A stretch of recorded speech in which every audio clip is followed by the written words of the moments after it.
मनुष्य का चित्र बड़ा है कि चरित्र बड़ा है।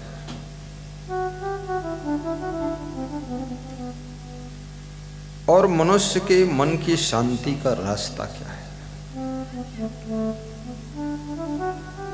हर व्यक्ति बचपन से लेकर बुढ़ापे तक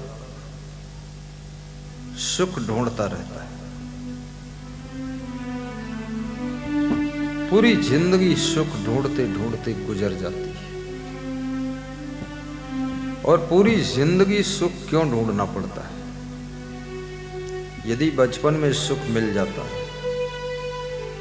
तो जवानी में ढूंढने की आवश्यकता नहीं थी, और जवानी में सुख मिल जाता तो बुढ़ापे में सुख ढूंढने की आवश्यकता ही नहीं थी, और बुढ़ापे में सुख मिल जाता तो मरते दम तक सुख ढूंढने की जरूरत नहीं थी।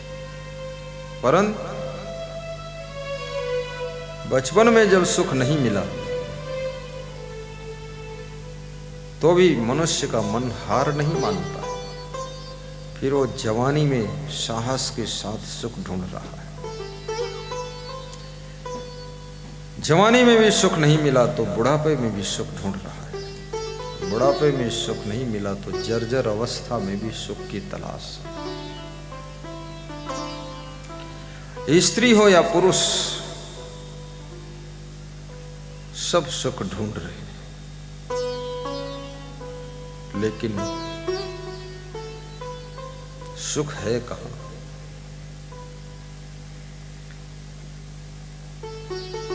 कोई शराब में सुख ढूंढता है और शराब पीता है, पैसे भी देता है, इज्जत भी जाती है, समय बर्बाद होता है, स्वास्थ्य खराब होता है, और शराब पी रहा है।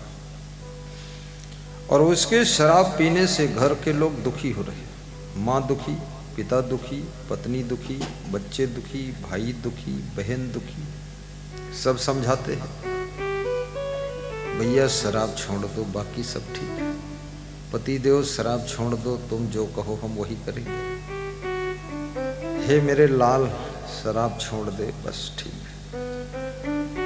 अब वो व्यक्ति क्या कहता है, शराब के अलावा कुछ भी छोड़ने को कहो तो हम छोड़ देंगे, लेकिन शराब छोड़ने को मत कहो। वो अलग से दुखी हो जाता है जब छोड़ने के लिए लोग मजबूर करते हैं, वो भी दुखी होता है। वो छोड़ने का नाम सुनते ही दुखी हो जाता है। और माँ बाप, पत्नी, बच्चे, परिवार, भाई बहन सब इसलिए दुखी हैं कि वो शराब छोड़ता नहीं है। अगर वो शराब छोड़ दे, परिवार के मेंबर सुख एहसास करेंगे कि अब ठीक है। उसके शराब छोड़ने से परिवार के सदस्यों को सुख लगता है, लेकिन जो शराब पीता है उसको शराब पीने में सुख लगता है। अब ये झंझट खड़ा हो गया, बड़ी मुश्किल है। और शराब साधारण नहीं है। एक बार आदत पड़ गई, शरीर छूट जाता है, लेकिन शराब बड़ी मुश्किल से छूटती। बड़े बड़े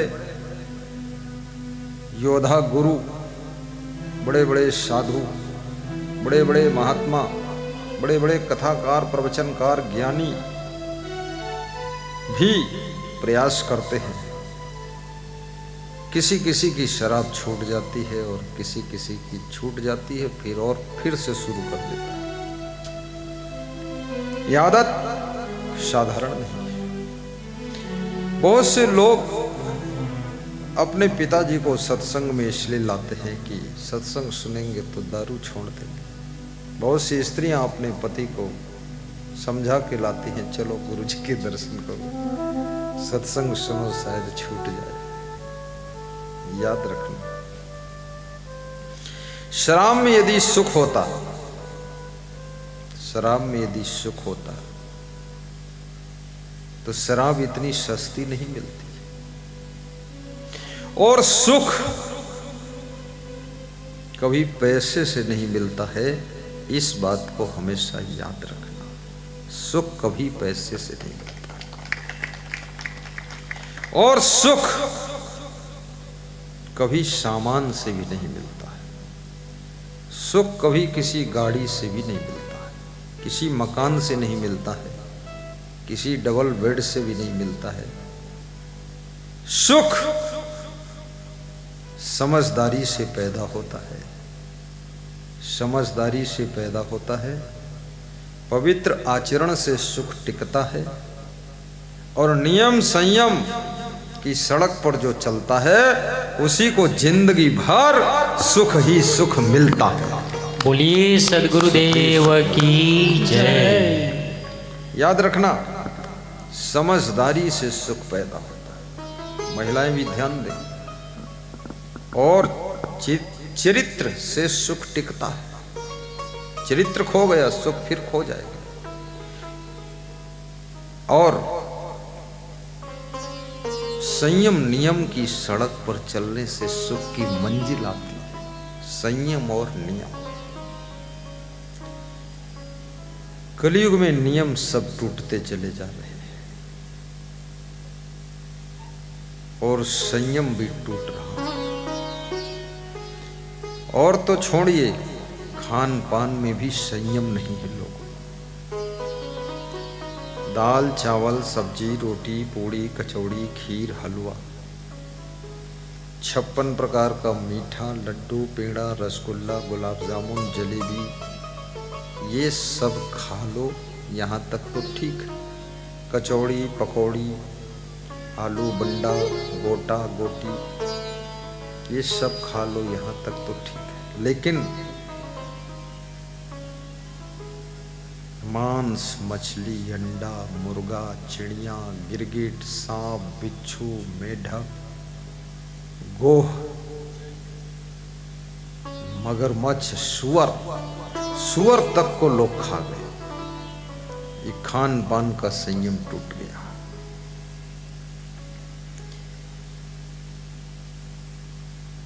एक पत्नी व्रत का संयम भी टूट गया।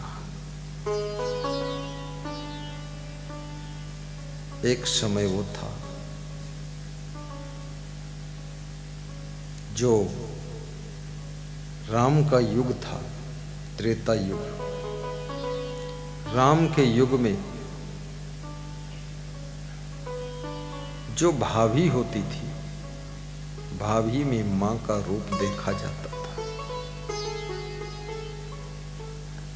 लेकिन इस कलयुग में भाभी को मनोरंजन का साधन माना जाता है। देवर और भाभी दोनों मजाक में लगे रहते हैं। भाभी भी कुछ मजाक वाली बात कहती है और खीसे काटती है, और देवर भी मजाक में मजाक करता है और खीसे काटता है। नियम टूट गया, संयम टूट गया। जब सीता का हरण हुआ, राम के मन में बहुत दुख हुआ।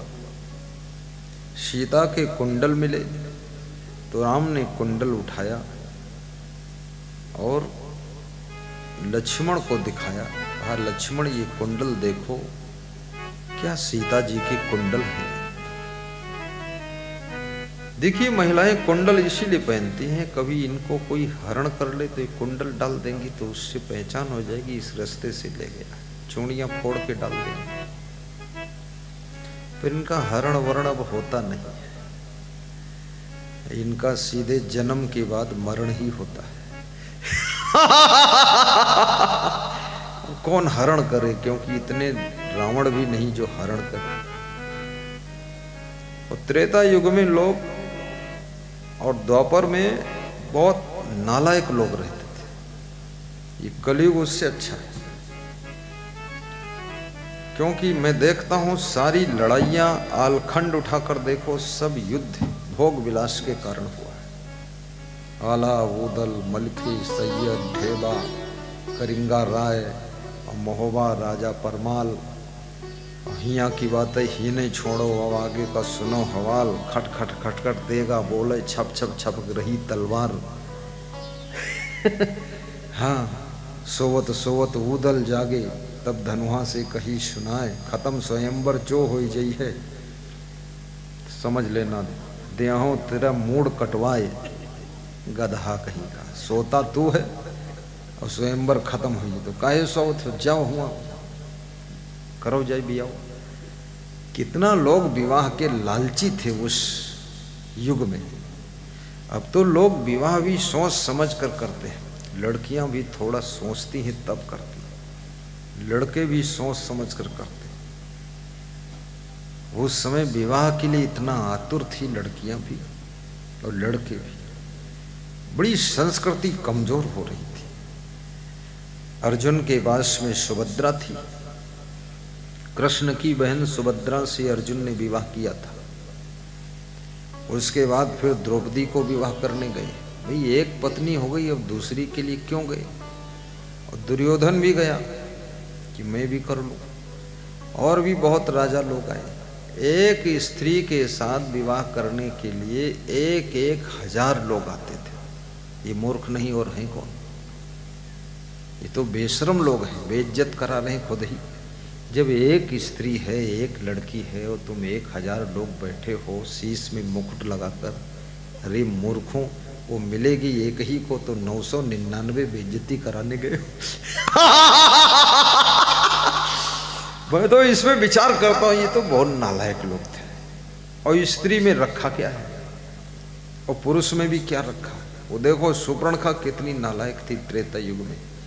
लंका से हिंदुस्तान आती है और हिंदुस्तान में महाराष्ट्र जाती है, और महाराष्ट्र में नासिक जिले में पंचवटी है, वहाँ राम भगवान रहते थे। उनके पास ढूंढते ढूंढते पहुँच गई, बहुत दुष्ट औरत है, और उनसे कहती है कि हमारी तुम्हारी जोड़ी अच्छी रही। तेरे को लंका में कोई जोड़ी ही नहीं मिली, पूरा देश जोड़ी विहीन हो गया, और यहाँ इंडिया में जोड़ी लगाने आई। कितनी ना समझ लड़की है ये। आखिर बहन तो रावण की है, जब इसका भाई इतना नालायक है तो बहन कब शुद्ध होगी? पूरी कल्चर बिगड़ी हुई है, धूर्त लोग। अब यहाँ हमारे भगवान को भी लफड़े में डालने आ गई। अरे भाई भगवान को तो छोड़ ही दो, तो वासना में अंधी औरत को भगवान दिखते ही नहीं। वासना में अंधे पुरुष को देवी देवता कुछ नहीं दिखते। अब अंधा ही हो गया, उसको क्या पता कौन है। तो वासना में अंधी सुपर्णखा, ये मूर्ख वहां जाती है। अब वासना में अंधा कीचक, वो द्रौपदी के ऊपर हाथ डालता। और ये अर्जुन इतना तो धनुष बाण छोड़ता है। एक बाण ज्ञान का छोड़ दे, तेरे अंदर जो इतनी काम वासना भरी है, इसको भी तो मार देना। और नहीं मार सकता तो मेरे पास आ जा, मैं तेरे मार दूं 20 बाण ज्ञान क्या। मूर्ख कहीं का फालतू वहां गया राजा द्रुपद की कन्या द्रौपदी को लेने। उसमें कौन लड्डू रखा हुआ है? छोड़ो बकवास, अपने खाओ दाल चावल सब्जी रोटी, टाइम पर सो जाओ। इन लफड़े में क्यों फंसे? हम सुखी यदि हैं तो इसीलिए सुखी, कोई लफड़ा ही नहीं हमारे पास। चाय का भी लफड़ा नहीं, कोई नशा का लफड़ा नहीं, कोई भोग विलास का लफड़ा नहीं, कोई माया मोह का लफड़ा नहीं, कोई घर द्वार का लफड़ा नहीं। और 100 मैंने एक मोबाइल में टच किया, उसमें लिखा हुआ था असंग जी, लिखकर आया राष्ट्रीय संत असंग जी आप कितने ईमानदार हो। ये बटन छू लो पता चल जाएगा। तो मैं छुआ तो उसमें लिख के आया 116% ईमानदार हो। तो हमने कहा जय हो, बहुत बढ़िया। फिर लिख के आया कि तुम कितने साहसी हो। तो फिर बटन टच कर दिया मैंने, तो उसमें लिख के आया बबर शेर से भी अधिक साहस तुम्हारे पास। हमने कहा बस वही चाहिए।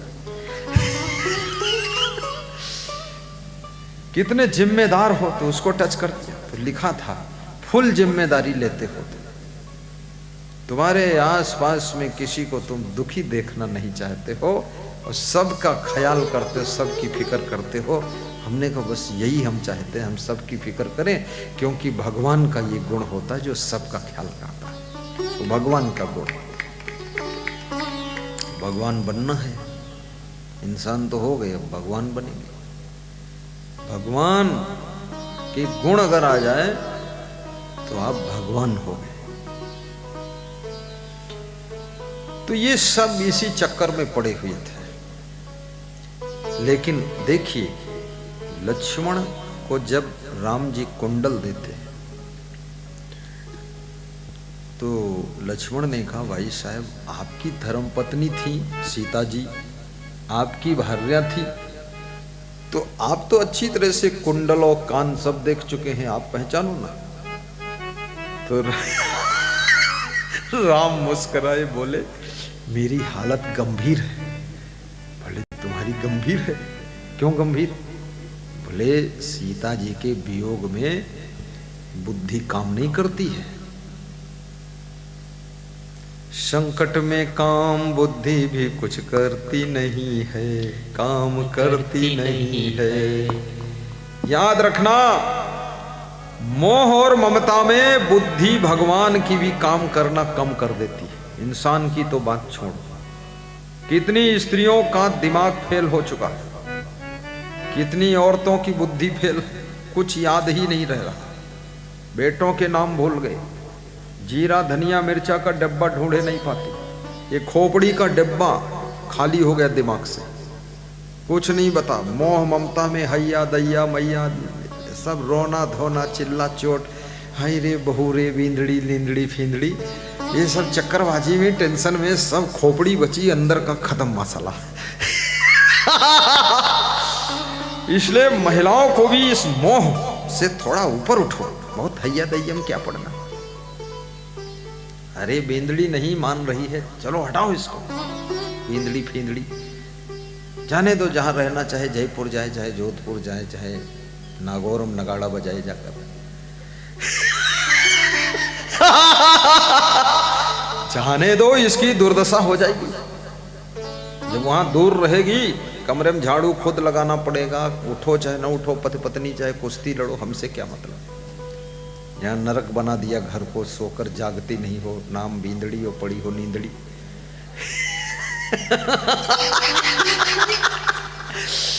नाम लाड़ी, ऐसे पड़ी है जैसे भैंस की पाड़ी। क्या मतलब होता है? कोई मतलब नहीं। हाय हाय में जिंदगी सब बर्बाद हो गई। ठीक ठाक रहो। और जो बहू सासू को दुख देती है, वो बहू भी कभी सुख नहीं पा सकती। दुख दीन है दुख होता है, सुख दीन है सुख होए। और 4 वेद 6 शास्त्र में बात मिली है दोय। ज्यादा रामायण गीता न पढ़ पाओ, उपनिषद वेद शास्त्र न पढ़ पाओ, ज्यादा प्रवचन न सुन पाओ, छोटी सी बात पकड़ लो, सुख दीन है सुख होत है, दुख दीन है दुख होए। और 4 वेद से शास्त्र में बात मिली है दोय। झंझट खत्म, निकलो यहां, सत्संग हो गया पूरा। ये 2 ही बात है। शक्कर खिला शक्कर मिले, टक्कर खिला टक्कर मिले, नेकी का बदला नेक है, बदी का बदला बदी देख ले।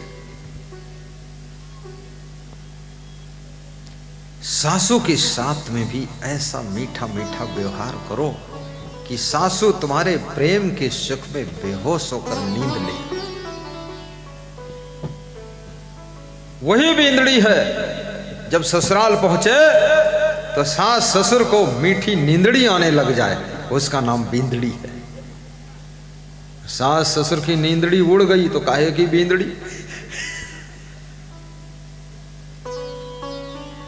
एक सासू बोल रही, सही बात है, सासुएं आज खुश हो जाएंगी, बींदड़ी सब कंटाल हो जाएगी। और गुरु के शिष्य बनो तो गुरु को भी तंग न करो, समय पर जागो, सेवा करो, मेहनत करो, साफ सफाई करो, सेटिंग करो, होशियार बनो, कलाकार बनो, चमत्कार करो।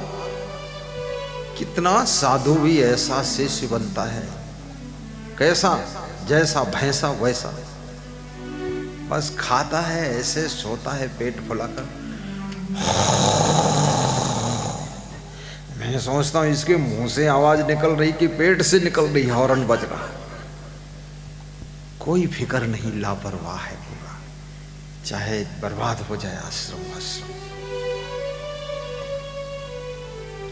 कई बार मैं दूसरी मंजिल पर रहता था, मेरा कमरा दूर था, मेरे गुरु नीचे मंजिल में थे, वो जोर से खांसते थे तो मैं दूसरी मंजिल पर कमरे के भीतर कमरा था, वहां मेरा बिस्तर था, वहां मैं जो सुनाई दे जाता था, मैं उतर कर नीचे कई बार आया और मैं पूछा गुरुदेव इतना जोर क्यों खांसे? तो बोले जोर से खांसी आई तो जोर से खांस दिया। तो हमने कहा जोर से खांसा तो ये भैंसा उठा क्यों नहीं पड़ोस सोया? हमें 2 कमरे के अंदर सुनाई दे दिया, दूसरी मंजिल पर ये भैंसा। अरे बोले ये भैंसा ही है। तो हमने कहा इस भैंसा को राके क्यों? बोले 1-2 भैंसा रहते ही है।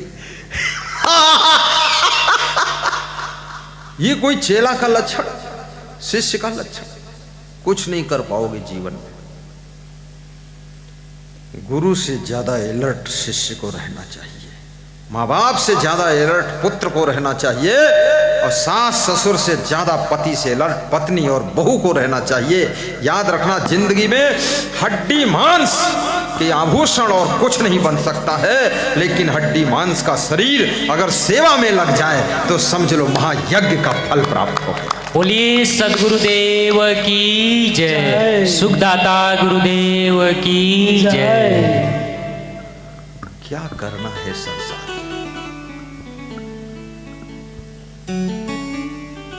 यदि तुम गृहस्थ आश्रम में हो, माता पिता की निष्काम सेवा करो, सास ससुर की निष्काम सेवा करो। निष्काम सेवा का फल बहुत बड़ा मिलने वाला है। सकाम सेवा करोगे तो सकाम में जितनी कामना रखोगे उतने फल मिलेगा, और निष्काम सेवा करोगे तो जितना तुमने कामना नहीं किया है, कल्पना भी नहीं किया है, सपना भी नहीं देखा है, उससे भी बड़ा फल मिलने वाला है। निष्काम सेवा, कुछ नहीं चाहिए, बस हम सेवा में आनंद आ रहा है, ऐसी सेवा का।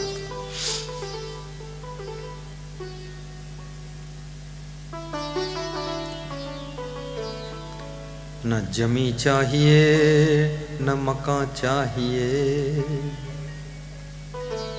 माता पिता की सेवा चाहिए। कुछ नहीं, तुम्हारा प्रारब्ध इतना बलिष्ठ हो जाएगा, इतना भाग्य प्रचंड होगा। कैसे? जैसे माननीय श्री नरेंद्र मोदी प्रधानमंत्री जी का भाग्य प्रचंड हुआ। प्रधानमंत्री मुख्यमंत्री बनने के बाद भी वो व्यक्ति अपने माँ के पैर पखारता था, पैर छूता था, सेवा करता था, और उसमें गाड़ी में बिठा के धक्का मार कर टहलाता था और दर्शन करने जाता था, उनके हाथ से लड्डू खाता था, और माँ जो दे देती थी 100 रुपये प्रेम से ले लेता था। आज उस पर कितनी कृपा हुई, कितना आशीर्वाद मिला, निष्काम सेवा का फल कि वो प्रधानमंत्री बना जाकर। कौन भगवान? किसको मिला भगवान? भगवान तुम्हारी सेवा का भूखा है, तुमको मिलेगा, तुम उसके पांव दबा दोगे। सोचते रहो तुमको मिलने वाला नहीं। कितने लोग सोचते भगवान मिलेगा तो उसके हम पांव दबा देंगे, कितने लोग सोचते हम उसके सरसों तेल मालिश कर देंगे, हो सकता पांव दर्द होता खुद के पांव दर्द हो रहा, मालिश उनके कर देंगे, पांव छू लेंगे भगवान को। तुम्हें पांव छुआने के लिए भगवान आएगा। जिनके कर कमल हैं उनको भगवान किसी दूसरे रूप में आकर के दर्शन देते हैं। कभी माँ के रूप में, कभी पिता के रूप में, कभी सास ससुर के रूप में, कभी भाई बहन के रूप में, और कभी पति के रूप में, और कभी गुरु के रूप में, कभी संत के रूप में भगवान दर्शन देता है। लेकिन उनको हम पहचान नहीं पाते हैं, तो उनके हम चरण छूते भी नहीं हैं, ना उनकी हम सेवा करते हैं। पहचानने के लिए प्रेम की आँख चाहिए, और प्रेम की आँख खोलने के लिए निरंतर सत्संग चाहिए, और सत्संग पाने के लिए निरंतर पुण्य करना चाहिए, निरंतर पुण्य करने के लिए अखंड भक्ति करना चाहिए, तभी ये पुण्य मिल सकता है, ऐसे नहीं मिलेगा।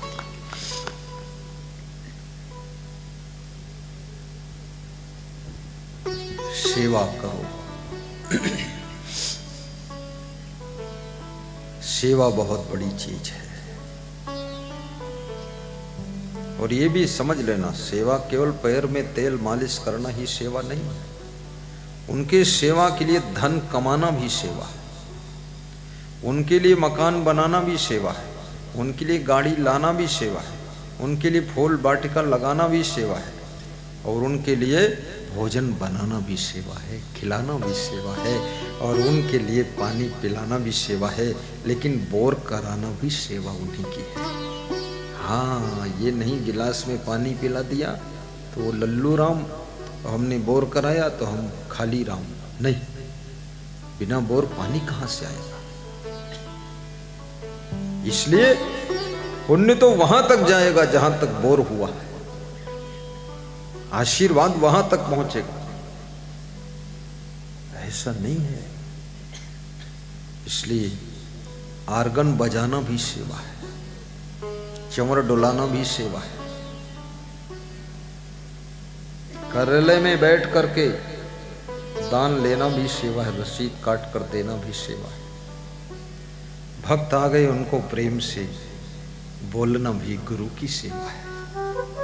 आइए आइए भक्त जी आइए, प्रजापति जी रोडमल प्रजापति, इतना कहना भी गुरु की ही सेवा है। तेरे भक्त की भक्ति करूं मैं सदा, तेरे चाहने वालों को चाहा करूं। गुरु तो एक है, उसकी सेवा करने वाले तो अनेक शिष्य, लेकिन गुरु के जो भक्त हैं उनकी सेवा कौन करेगा? उनके लिए मैनेजमेंट, अरेंजमेंट, सेटलमेंट कौन करेगा? प्रबंधन, वो प्रबंधन भी गुरु की सेवा है। मैं अपने गुरु के पास बैठता था तो कभी कभी मेरे गुरु कहते थे, तुम जाओ दर्शन देव जाए, प्रवचन सुनाओ जाए। अरे हमने कहा आपके पास बैठ ले। अरे देर होत है तुम जाओ। हमने कहा आपके पास हम भी बैठ लेते हैं। बोले तुम जाओ, वही सेवा है, जाओ सत्संग करो। तो हमने कहा कि जो आपके पड़ोस में सेवा रात दिन कर रहा है इसको फल ज्यादा मिलेगा। बोले इससे ज्यादा तुमको मिलेगा जो लाखों भक्तों को संभालते हो, करोड़ों भक्तों को संभाला है, तुमका टोटल मिल जाए। तो हम कहीं को 1% मिल जाए। हाँ, वास्तव में दूर की सेवा भी सेवा है। जैसे ये संत कोई माइक चला रहा है, ये भी गुरु की सेवा है। वो माइक चलाने वाला संत 7 दिन बाद 10 दिन बाद मेरे दर्शन पाता है।